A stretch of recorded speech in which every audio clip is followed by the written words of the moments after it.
Yo, what up, guys? It's your boy Chris Lee. Welcome back to another video, and today we'll be breaking down UFC Mexico. There are 13 fights on this card. A very favorite heavy card, not too many underdogs. I have picked out a few that I think will hit. Starting off with West Schultz versus Damian Pinas. Pinas is a very dangerous, powerful striker, but he has a massive red flag in his game, and that is his grappling, his jiu-jitsu, his wrestling. Very questionable. He's been taken down a lot. He's been held down, and he struggles to get back up. But he has incredible power. Very good striking. Wes Schultz, on the other hand, pretty shit striker. He can keep range decently well. He has a good chin. He has good survivability. He's fought a higher level of competition than Pinas. Pinas has really fought some fucking cans. Pinas has fought, who is it? He fought Mansar Abdul Malik, who is a similar fighter to Damian Pinas, besides the fact that Mansar does have some wrestling. He also fought Dylan Budka and another dude. This is a close one. The odds really wouldn't show you that it's close, but it's a tale of two fighters, two styles, striker versus grappler. But I think West is going to win this one. I just have that feeling. West is an incredible jiu-jitsu practitioner. He has great submissions, he can take down anyone. He gets the fights to the ground. He has good cardio, good pressure, and he can survive on the feet. He took Mansar Abdul Malik to the second round. He did really well in that fight. He just gassed out and got TKO'd at the end. But I don't think Damian Pinas is the fighter Mansar is. So I think we get a Wes Schultz submission in round 1 or 2. He pulled off a fucking Suliov stretch. We've only seen like 2 people do that. Really good submissions. He finishes it. He doesn't really have power, but he does get back control and ground and pound, similar to how Tyra finished Moreno in their last fight. He's undefeated. Pinas, the only fight he lost was an illegal kick, so he's technically not undefeated, but he hasn't lost a fight. He just got DQ'd. Yeah, I mean, West has more experience. He's been fighting longer, and I think he's going to all around show Pinas and expose Pinas on the ground. So I think West Schultz, round 1 or 2 submission. Maybe a devastating first round, like a 10-8 almost, and then Wes Schultz will win this. Damian Pinas doesn't have terrible cardio, but I don't think he can put on a wrestling heavy pace. Some of these fights, I'm just going to skip over. Not skip over, I'm going to give like a minute explanation, because there's not much to say. Like, what are the odds on this one? Yeah, minus 850. I mean, Francis Marshall, his record does not show how good he is. He's a great striker. Very good on the ground. Great submissions. He has power in his hands. He arguably beat Myron Santos in their last fight. He arguably gave Isaac Dalgarian one of his hardest fights. And he took William Gomez, who is a good striker, who's a good fighter, to a split decision, while Eric Silva is pushing 40. Very inactive. His last fight was 2 years ago. He's coming off of major injuries, massive time off, 0-2 in the UFC, I believe. Anyone that he's ever went against that has any type of talent, he's lost to. And he hasn't really shown much. He has really good submissions. I would give him that. He's a wild, dynamic striker. He doesn't really have too much power. Good pressure, but Francis is just going to control this fight. I think the ring rust and the injuries and the age is gonna play a factor. I think Francis is just much more athletic, much more powerful, much better striker, much better jiu-jitsu. I think he's gonna control this fight, and I think he'll find an early finish in round 1 or 2 by anything he wants. I'm leaning towards submission, maybe like a club and sub, but I can see Francis Marshall winning this by submission. I'm gonna go round 2. Rear naked choke submission. On to a fight I actually care about. The first women's fight I've cared about in a whole fucking long time. Because the prospect is interesting in my opinion. Hold on, I'm getting the stats. Ernesta Karakata was supposed to fight Sofia Montenegro, but Sofia pulled out, and Regina Tyron is stepping in. She's from Mexico.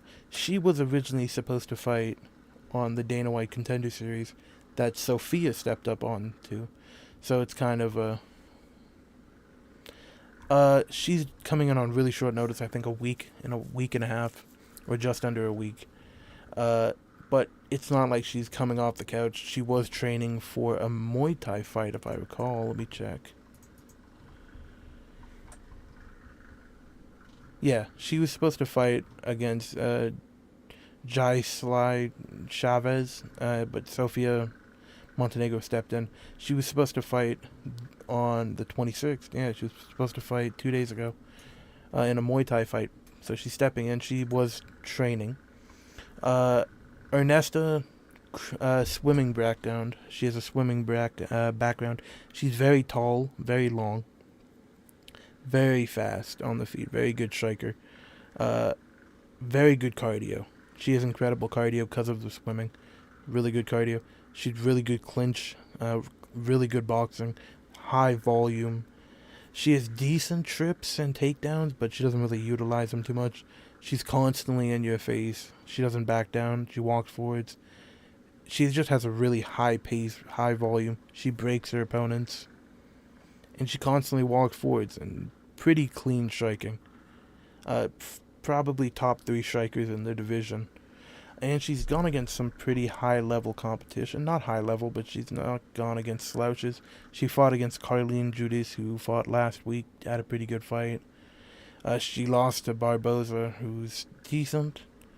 And she's coming off of a split against Kalari. Kind of shit fighter.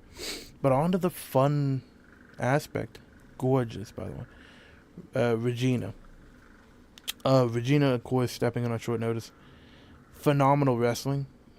She has very creative takedowns, very creative pressure, good control on the ground. She does have some power in her hands. She has great jiu-jitsu, good submission game. She latches up submissions really quickly.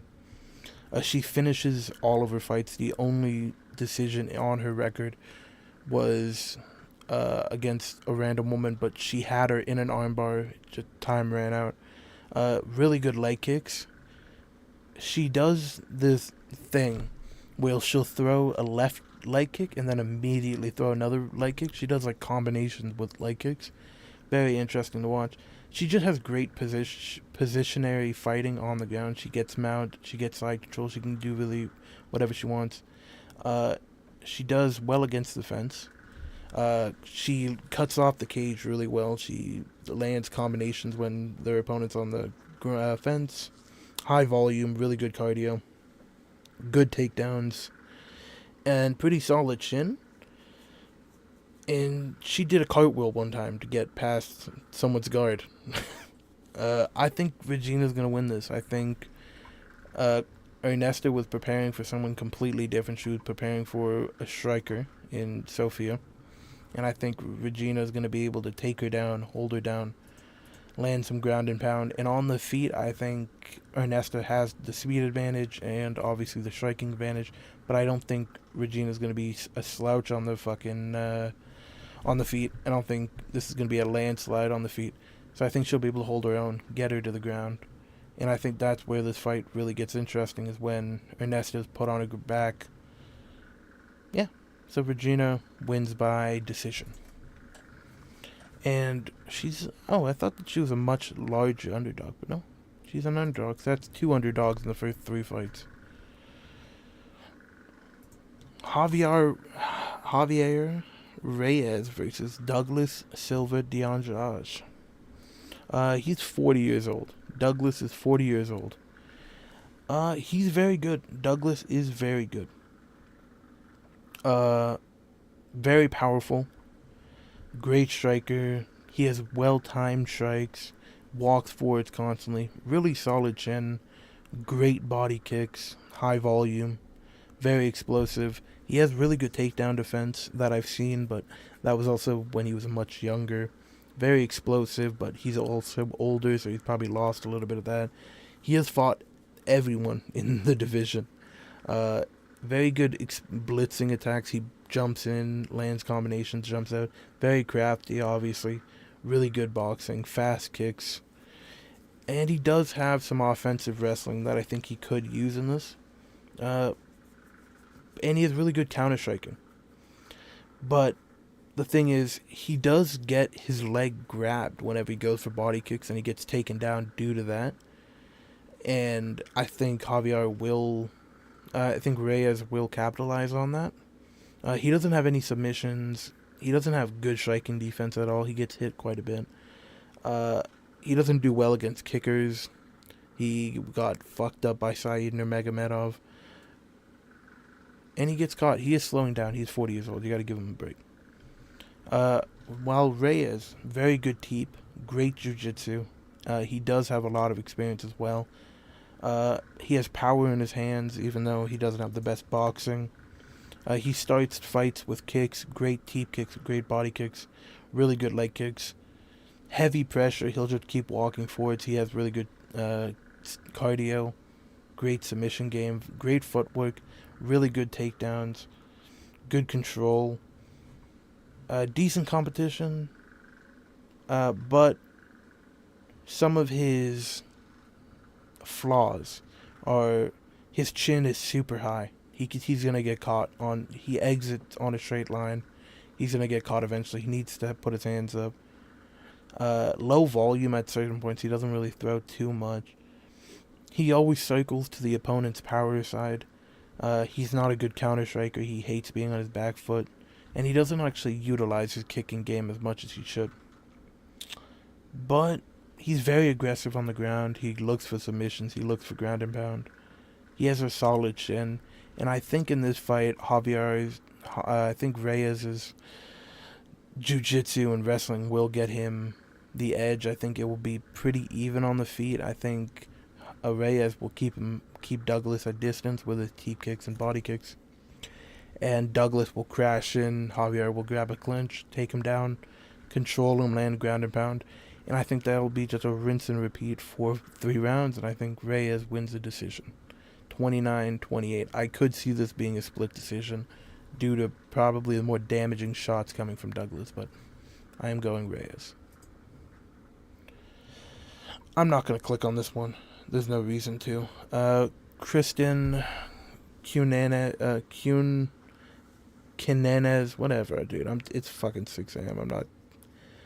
Chris Mutinos.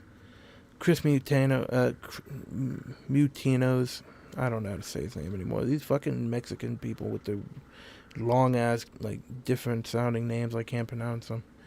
Chris is fucking terrible. He's not UFC level. He has a solid chin, pretty durable, walks forwards. Kristen is pretty good. I mean, he's not the best. He's, like, sharp boxing, jumps in and out, good footwork. He has very powerful hands, pretty high volume, decent wrestling, decent takedowns, pretty good clinch, very active on the ground. He has a win over Vinicius Oliveira.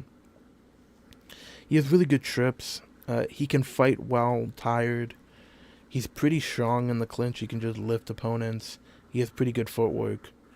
And he throws very powerful clinch knees.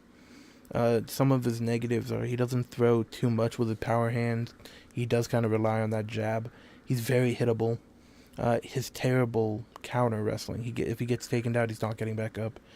And he will get taken down because he has terrible takedown defense. He gives up a lot of submissions. Like, he'll get in trouble on the ground a lot against a good jiu-jitsu practitioner, but he is good at surviving those positions. And he doesn't really throw kicks, but again, in this fight, I don't think it matters too much. I think Chris Mutinos is just terrible. I mean, he has decent cardio. He has decent pressure. He's durable, and he does have a good get up game. He does get up, but like, guys, it's gonna probably go to decision. I think Christian will just dominate Chris for fucking 3 rounds. Moving on, I'm gonna kind of just skip over the next two. Eileen Perez is gonna win this fight. I think she'll just take down Macy for 15 minutes, hold her down. Macy will probably win 1 round due to her striking. She's much taller, much longer, much better striker on the feet, but I think Perez will be able to get this to the ground and just control her for a victory. So, Perez, 29-28 decision. Whew. Ryan Gandra versus Jose Medina. What a terrible fight. This fucking card sucks. Jose Medina, he's Mexican. He has a good chin. He doesn't give up. He just walks forwards. Mediocre straight punches. He's immune to body shots. They don't fucking phase him. He has pretty good takedown defense, and he has good cardio. Ryan Gandra, good takedown defense. Very powerful. Great kicks. Very fast kicks. Decent counter striker. Decent straight shots. Very powerful boxing hooks. Is willing to get into a fight. Good footwork. Good striking defense. He doesn't give up too many strikes. He has pretty good cardio, and he does have a few submissions in his bag. Strong clinch game, though. Very good defensive wrestling, too. He overswings a lot, though. No head movement. Very low output, too. And he doesn't react well to getting hit. But again, it's Jose Medina. Gandra's going to knock him out in the first round. Santiago Luna versus Angel Pacheco. This is another one that I think is just a pretty shit fight. Santiago Luna, very massive prospect coming out of Mexico. Angel Pacheco, never seen this dude in my life before. I didn't even know he was in the UFC. He is in the UFC, right? He's 0-2 in the UFC. He's not UFC level. I'm going to start off with Angel. Pretty good volume. Like, he does throw a lot. He can fight while tired. He has good kicks. Pretty durable. Good chin. He has a submission game. He does have good combinations. Does have really good body work. He throws a lot of body hooks. And they are powerful. And he has decent boxing. But he has poor defense. Gets hit a lot. Backs up constantly, doesn't really put forwards pressure, no head movement, and once he gets taken down, which he will because it's takedown defense, is at a 28%. He will just settle on the ground and hold a body triangle until he gets forced up by the ref or the round ends. So, Luna is very green. It is a concern of mine that he's very green. He doesn't have the best chin. His striking defense is terrible, too. He does get hit quite a bit. He does insist on holding his opponents against the fence instead of trying to land damage. And he doesn't have the best counter strikes. And he doesn't do well against someone pressuring him. He does need to be on the front foot. But besides that, he has power in his hands, good wrestling, really good takedown, great double leg. He has a beautiful jab, very powerful ground and pound, pretty strong for his age, very good pocket fighting, good striking, pretty fast hands, pretty powerful boxing, hooks, good clinch game, really good clinch game, good strikes, and just good body lock in general. He can hold opponents into positions. He can get control time. He has a pretty good submission game. Pretty good cardio by the looks of it. I've never seen him go the distance, though. He does recover really well because of his age, and he's able to hold the opponents. I think Angel is good enough to get to a decision here. I think he's durable enough not to get knocked out on the feet by Luna, and I don't think Luna will hunt for the finish while the fight's going into the second and third round. I think he'll settle for control time. I think he'll settle for the clinch. There will be times in this fight when Angel is hurt, but I don't think Luna will be able to finish him. I think this goes to decision, and I think Luna wins this by decision. Emmanuel Rodriguez versus Kevin Borjas. This is a closer fight than people are making it out to seem. I don't think he should be a minus 500 favorite almost. I do think he's incredibly talented, but I do think Kevin Borjas is pretty good. I'm pretty sure Borjas fought Joshua Van and had a good fight. Yeah, he lost to Joshua Van. He got fucked up by Costa. And I think a similar way Costa is going to fight is Emmanuel because of the leg kicks. And Suma Darji, yeah, that's just a bad loss. But he beat Ronaldo Rodriguez, who's terrible. Obviously, he's coming off of a undefeated career. He did lose to Joseph Morales in the Tough Enough or Toughest Fighter, whatever that fucking show is. It's Tough Enough is WWE. The Ultimate Fighter, that's what it is. The Ultimate Fighter. He lost to Joseph Morales to win that show. He's very good. He's been training with Daniel Cormier.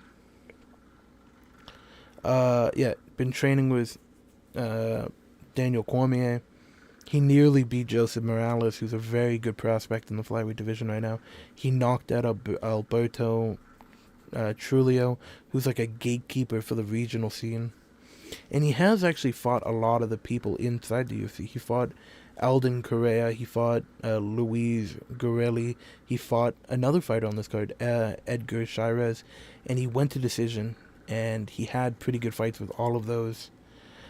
He's very active on the feet. Good footwork. Very good volume. Pretty good cardio. Fast hands. His defensive wrestling is pretty great. He throws multiple shots instead of one. So great combinations. Pretty good takedowns. He exits engagements really well. Good boxer. He never settles. And he does mix up to the body. He doesn't headhunt. Great pocket fighting, high volume, good kicks, solid chin, pretty good pressure, pretty good cardio. He has really good finishing instincts. Very aggressive. He constantly hunts for the finish. Very explosive, and he starts very fast. His cons, there's not many.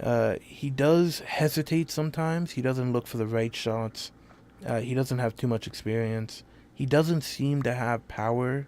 Like one shot knocked you out power. He does get TKO, like overwhelming TKO instead of hurting you finishes. And his takedown defense isn't the greatest. Borjas has a lot of power, very powerful striker, solid chin, great defense, pretty good finisher. High volume, 5 significant strikes per minute, pretty good elbows, pretty accurate, great takedown defense. Pretty powerful right hand that he can land at will. Great takedown defense. Good head movements. Very fast kicker. Pretty good cardio. Good leg kicks. And he's pretty good in the pocket. And he's very durable. Very good chin. And he doesn't give up. And he deals with pressure well. The thing about Kevin Borjas, he doesn't check leg kicks. He backs up too much. And he never offensively wrestles. And he doesn't use his reach. He has longer reach than most of his opponents, but he never utilizes it. He loves to get in the pocket. He doesn't utilize pretty much anything. He doesn't utilize his cardio, his power, or length in any of his fights. And he is pretty small. He's at a height disadvantage here. No, he is not. Holy fuck, Rodriguez is 5'4". Regardless, I think the leg kicks are going to play a big part in this fight. I think Emmanuel is a bulkier fighter. I think he's the stronger fighter. I think he has the wrestling advantage. And I think it's pretty even on the feet. So I think Emmanuel wins this by decision. Oh, there's 4 more fights. I'm so tired. Edgar Shirez is going to beat Felipe by decision. Edgar is very well-rounded. He has great boxing, great jiu-jitsu, great submission game, while Felipe has a really good kicking game, pretty decent striking defense, really good competition, really good jiu-jitsu too. So I think this fight is more even than people are taking it as, because again, I think Edgar is a massive fucking favorite. Jesus Christ. But I think Edgar is going to edge this one out in a decision. Zellhuber versus King Green. Zellhuber's fighting for his career right now. If he loses this one, he's going to get cut. King Green's pretty shit. King Green's a crafty vet. Good boxing, good head movement. Relies on head movement instead of defense because he doesn't have his hands up at all. He doesn't wrestle. And he's not as fast as Daniel Zellhuber. So I think Zellhuber will just glide to a decision on this one. So I think Zellhuber by decision. Again, all of these fights, like I wish there were more competitive fights because I would actually break them down. Marlon Vera versus David Martinez. Hold on, let me get to that page. David Martinez, let's start with him. Hold on. Jesus Christ, Vera. 13-1. I don't know who his one loss is, but he's coming off of a Rob Font dominant decision. David Martinez, nasty pocket fighting, pretty good awareness, solid chin, great counter strike. He does throw a lot of feints, which Marlon Vera struggles with. He does fall for a lot of feints, and I think he will fall for a lot of feints with against Martinez, which will open him up for a bunch of combinations from Martinez, which is another thing Martinez does really well, which is combinations. All of his fights are in the first round finishes, besides the Font one, I believe. So he's a very good first round finisher. He has pretty good power in his hands. He's very explosive. He stays off the fence really well. He doesn't back up too much. He has pretty good kicks. He's fairly accurate. Really good leg kicks, which is another thing Vera struggles with, that I think Martinez will capitalize on in this. And he has pretty good cardio, so he's a very good prospect. Very green, though. Vera, we all know Vera's issues.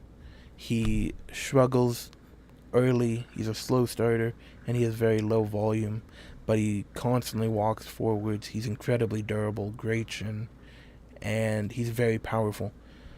But his cons are just too much. He doesn't wrestle, he doesn't have volume, and I think all of that's going to result in a David Martinez masterclass. And I think he just wins this one by decision. I think David Martinez wins this one by decision. Moving on. Brendan Moreno versus Loner Kavanagh. I don't know why people are picking Loner Kavanagh. Loner Kavanagh is a great fighter, and I do believe he will fight for a title someday. But Brendan Moreno, I know he's losing to Tyra. He lost to Tyra, but Tyra is going to win the championship in the next fight. This Brendan Royval fight, terrible look, but the Amir Albazi fight was incredible. Steve Erceg fight looked impressive. Loner Kavanagh is not even ranked. He's coming off of a KO loss to Charles Johnson, who just got fucked up by Alex Perez. Arguable split decision to Ochoa. Arguable decision to Felipe. He is very good. He's incredible. But he's not beating Moreno. He's a phenomenal counter striker. Great power in his hands. He's been kickboxing since he's 8 years old. He's a 5-time K1 champion. He's been kickboxing since he's fucking 5. Purple belt in jiu-jitsu. Very fast, very explosive. Very phenomenal kicks in the first round. He's a very great kicker in the first round specifically. He fights at an insane pace. Really good straight movement. Great head movement. Walks forwards. Really good body kick. He does have really good defense, but it's more of physique defense where he ducks his head. He relies on head movement so much and matrix, ninja movement basically, more than a guard. Again, good blitzing combinations, very explosive, very aggressive, and pretty good takedown defense, and has some offensive wrestling, pretty good double leg. But in this fight, I think a big factor is that Loner Kavanagh hates body shots. He never reacts well to them. He got hurt by Ochoa to the body. He doesn't react well to them. He hates getting them.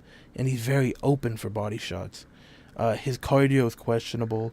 He has no guard, obviously. He exits on a straight line. He doesn't have overwhelming power, and he's never gone the distance. He's never gone 5 rounds. And he also is a take one to give one type fighter. While Moreno, we already know how incredibly experienced he is. He's very durable. He has great jiu-jitsu, great jab, very well-rounded. Has some of the best striking defense of all time. Has a lot of 5-round experience, really good cardio. Great takedowns, really good control, very fast. Great back take, great striking. He averages over 2 takedowns a fight. Pretty accurate. His footwork is phenomenal. He has a really good pace. He's a vet now. He has great kicks, especially to the body, which will affect Loner. He has a pretty good submission game, pretty underrated submission game. Pretty good head movement, great scramble, so I don't think Loner's going to be able to offensively wrestle Moreno. And he's a former champion. I don't know why people are underestimating him. And he's a pretty good counter striker too. The only thing that Moreno has against him is that he doesn't pressure people anymore. He doesn't impose himself on his opponents. And he doesn't have too much power anymore. But I think Brandon Moreno will be able to fight his fight and just cruise to a decision. He's probably going to hurt Loner with body shots, with his speed, body kicks. Loner will win the first round, maybe the first 2, but I think Brandon Moreno will be able to guide this fight into his type of fight the farther this fight goes.